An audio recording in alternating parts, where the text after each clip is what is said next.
ನಮಸ್ಕಾರ. ಅತ್ರಿಣಿ ಫಿಲಿಮ್ನ ಸಂದರ್ಶನದ ಮುಂದುವರೆದ ಭಾಗ. ಒಂದು ಫಿಲಿಮ್ ರೆಡಿ ಆಗಬೇಕಾದ್ರೆ ಡೈರೆಕ್ಟ್ರು, ನಿರ್ದೇಶಕರು, ಆರ್ಟಿಸ್ಟ್ ಇದ್ದರೆ ಸಾಲಲ್ಲ. ಮೊದಲಿಗೆ ಬೇಕಾಗಿರೋದೇ ನಿರ್ಮಾಪಕರು. ನಿರ್ಮಾಪಕರು ಅಂದ ತಕ್ಷಣವೇ ನಮಗೆಲ್ಲರಿಗೂ ಮೊದಲು ಹೆಸರಾಗೋದು ಅನ್ನದಾತರು. ಒಂದು ಚಿತ್ರ ಕಂಪ್ಲೀಟ್ಲಿ ಮುಗಿಬೇಕಂದ್ರೆ ಅವರೇ ಇರಬೇಕು. ಇಂಡಸ್ಟ್ರಿಯಲ್ಲಿ ಏನೇ ಫಿಲಿಮ್ ಅನ್ನೋ ಹೆಸರಿನಲ್ಲಿ ಮೊದಲ ಅಕ್ಷರ ಸ್ಟಾರ್ಟ್ ಆಗೋದು ನಿರ್ಮಾಪಕರಿಂದ. ಹಾಗಾಗಿ ಇವತ್ತು ನಿರ್ಮಾಪಕರನ್ನ ಬಿಟ್ಟು ನಾವು ಸಂದರ್ಶನ ಮುಗಿಸಿದ್ರೆ ಅಷ್ಟು ಕಂಪ್ಲೀಟ್ ಆಗಿರಲ್ಲ. ನಮಸ್ಕಾರ ಸರ್, ವೆಲ್ಕಮ್ ಚಾನಲ್ಗೆ. ಸರ್ ನಮಸ್ಕಾರ. Thank you sir. ನಿಮ್ಮಿಂದನೇ ಸ್ಟಾರ್ಟ್ ಮಾಡ್ತೀನಿ. ಅತ್ರಿಣಿ ಅನ್ನೋ ಕತೆ ನಿಮ್ಮ ಹತ್ರ ಬಂದಾಗ ಮೊದಲ ರಿಯಾಕ್ಷನ್ ಏನಾಗಿತ್ತು ಸರ್? ಕತೆ ಕೇಳಬೇಕು ಅನ್ನಿಸ್ತು. ಯಾಕೆಂದರೆ ಇದು ಮುಹೂರ್ತ ಪೂಜೆ ಮಾಡಿ ನಿಲ್ಲಿಸಿದ ಸಿನಿಮಾ. ಇದರಲ್ಲಿ ಏನಿದೆ, ಯಾಕೆ ನಿಲ್ಲಿಸಿರು?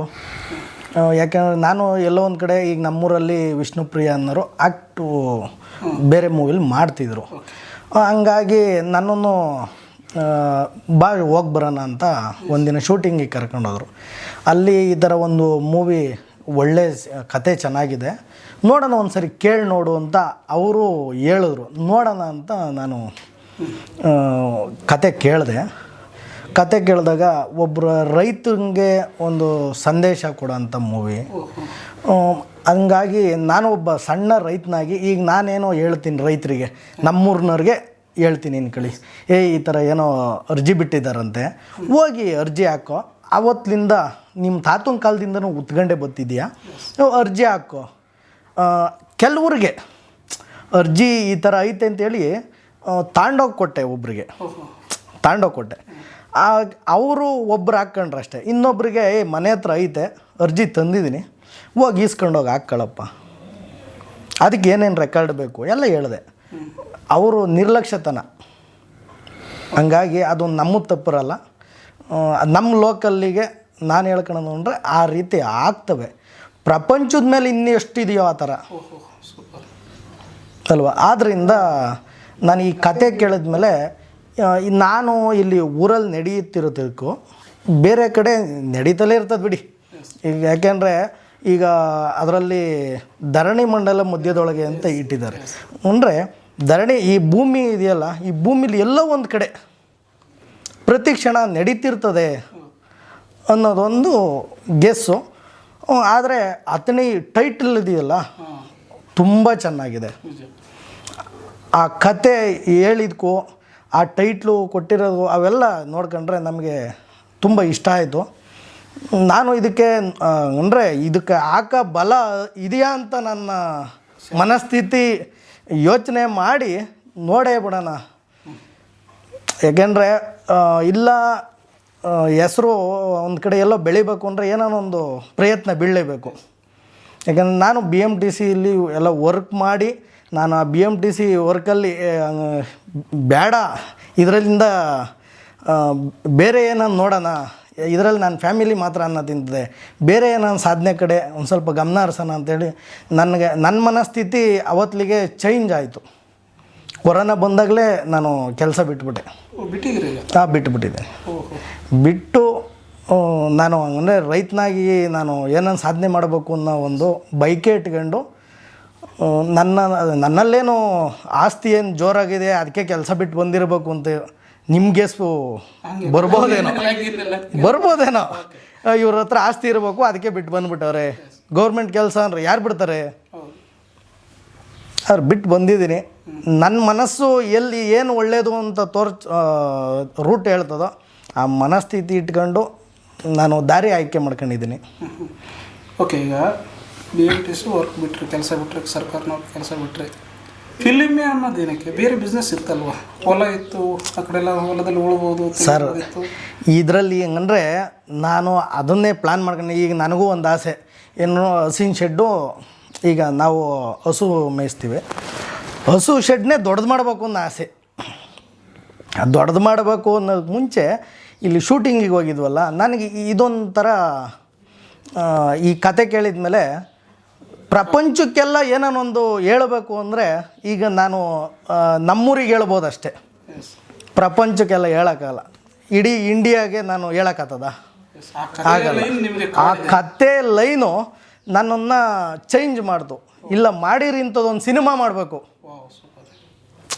ಅಕಸ್ಮಾತ್ ಇಲ್ಲಿನ ರಾಜಕೀಯ ವ್ಯಕ್ತಿಗಳಿಂದ ಹಿಡಿದು ಗೌರ್ಮೆಂಟ್ ಅಧಿಕಾರಿಗಳು ಕೂಡ ಈ ಮೂವಿನ ನೋಡಿಬಿಟ್ಟು ಇದರಲ್ಲಿ ಒಳ್ಳೆ ಸಾರಾಂಶ ಇರೋದಕ್ಕೆ ಕತೆ ಮಾಡಿದಾರ. ಒಬ್ಬ ಸಣ್ಣ ರೈತ ಏನಕ್ಕೆ ಬಂಡವಾಳ ಹಾಕಿದ್ದಾನೆ ಅಂತ ಅವ್ರ ಕತೆ ನೋಡಿಬಿಟ್ಟು ಸಿನಿಮಾ ನೋಡಿ ಕಂಪ್ಲೀಟಾಗೆ ಹೇಳಬೇಕು. ಶೂಟಿಂಗ್ ಆ ರೀತಿ ಆಗಿದೆ, ಆತ್ಮತೃಪ್ತಿ ಇದೆ ನಿಮ್ಗೆ? ಹಾಂ, ನನಗೆ ತೃಪ್ತಿ ಇದೆ ಸರ್. ಅನ್ನದಾತರು ತೃಪ್ತಿ ಇದ್ದರೆ ಫಿಲ್ಮ್ ಇಟ್ಟಾದಂಗೆ ಒಂದು ರೇಂಜಿಗೆ. ಯಾಕೆಂದರೆ ಅನ್ನದಾತರಿಗೆ ಮೊದಲು ಇಷ್ಟ ಆಗಬೇಕು.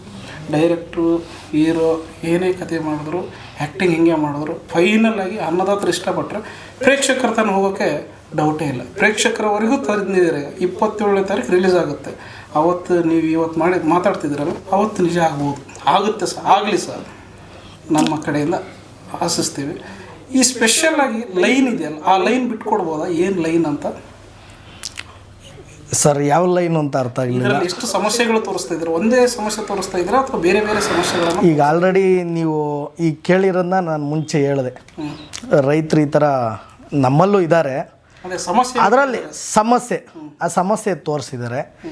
ಆ ಸಮಸ್ಯೆ ಜೊತೆಗೆ ರೈತರು ಈಗ ಗೌರ್ಮೆಂಟ್ ಅಧಿಕಾರಿ ಆಗ್ಬೋದು, ಯಾವ ರೀತಿ ಅವರು ಎಲ್ಪ್ ಮಾಡೋಕ್ಕೆ ಈ ಥರ ಏನೋ ಐತೆ, ಅರ್ಜಿ ಐತೆ, ಇನ್ನೊಂದಲ್ಲಿ ಅದನ್ನೆಲ್ಲ ಗ್ರಾಮಗಳಿಗೆ ಹೋಗಿ ಹೇಳ್ತಾರೆ. ಹಂಗಂದ್ರೆ ಈಗಲೂ ಸಹ ಅಧಿಕಾರಿಗಳು ಹಂಗಂದ್ರೆ 99% ಅಧಿಕಾರಿಗಳು ಹೇಳ್ತಾರೆ, ಈ ಥರ ಬಿಟ್ಟದೆ ನಿಮ್ಮೂರಾಗ ಯಾವುದೋ ಅದೇನಪ್ಪ ಅಂತ ಕೇಳ್ತಾರೆ.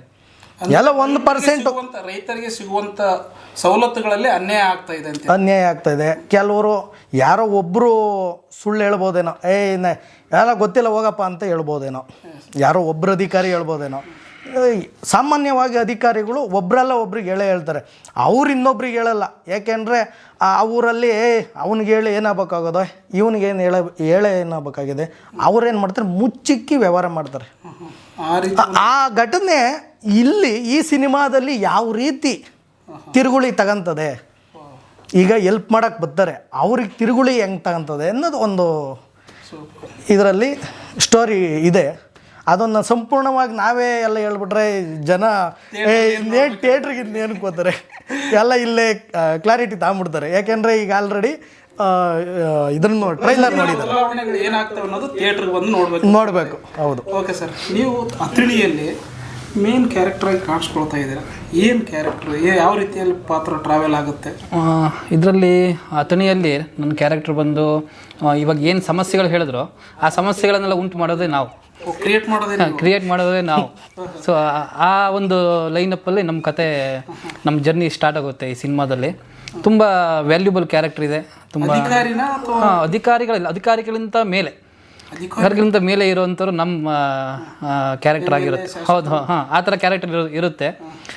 ಅವರಿಂದನೇ ಪ್ರಾಬ್ಲಮ್ ಸ್ಟಾರ್ಟ್ ಆಗುತ್ತೆ. ಅಧಿಕಾರಿಗಳು ಯಾರು ಕೆಲಸ ಮಾಡೇ ಮಾಡ್ತಾರೆ, ಅವರಿಗೆ ಸಂಬಳ ಬರೋದಕ್ಕೆ ಕೆಲಸ ಮಾಡ್ತಾರೆ. ಅವ್ರ ಮೇಲ್ಗಡೆ ಒಬ್ಬರು ಇರ್ತಾರಲ್ವ, ಸೊ ಅವರು ಹಿಡಿದು ಬಿಟ್ಟು ಮಾಡ್ತಾರೆ. ಸೊ ಅವರಿಂದ ಪ್ರಾಬ್ಲಮ್ ಸ್ಟಾರ್ಟ್ ಆಗೋದು. ಸೊ ಇದಕ್ಕಿಂತ ಮುಂಚೆ ಬೇರೆ ಏನಾದರೂ ಮಾಡಿದರೆ ಇದೆ? ಇಲ್ಲ, ಇದಕ್ಕಿಂತ ಮುಂಚೆ 2018 ಒಂದು ಸಿನಿಮಾ ಮಾಡಿದೆ, ಸೇಡ್ ಅಂತ.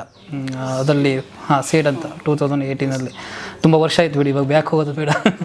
ಸೊ ಇವಾಗ ಪ್ರೆಸೆಂಟಲ್ಲಿ ಇದು ಅಥಣಿ ಸಿನಿಮಾ ಒಂದು ಒಳ್ಳೆ ಕ್ಯಾರೆಕ್ಟ್ರು, ಒಂದು ಒಳ್ಳೆ ಅಂದರೆ ತುಂಬ ಚೆನ್ನಾಗಿ ಮಾಡಿದೆ. ಎಷ್ಟು ದಿನ ಶೂಟಿಂಗ್ ಇತ್ತು ನಿಮ್ಮದು? ನಂದೊಂದು 10 ಡೇಸ್ ಶೂಟಿಂಗ್ ಇತ್ತು ಇದರಲ್ಲಿ. 10 ಡೇಸ್ ಓವರ್. ಒಡನಾಟ ಹೇಗಿದೆ? ಅವ್ರ ಜೊತೆ ಒಡನಾಟ ತುಂಬ ಇದೆ ನಮ್ಮದು. ಅದು ಹೇಳೋಕ್ಕೆ ತುಂಬ ಟೈಮ್ ಬೇಕು ಮತ್ತು ತುಂಬ ದಿನನೇ ಬೇಕು ಅವ್ರ ಜೊತೆ.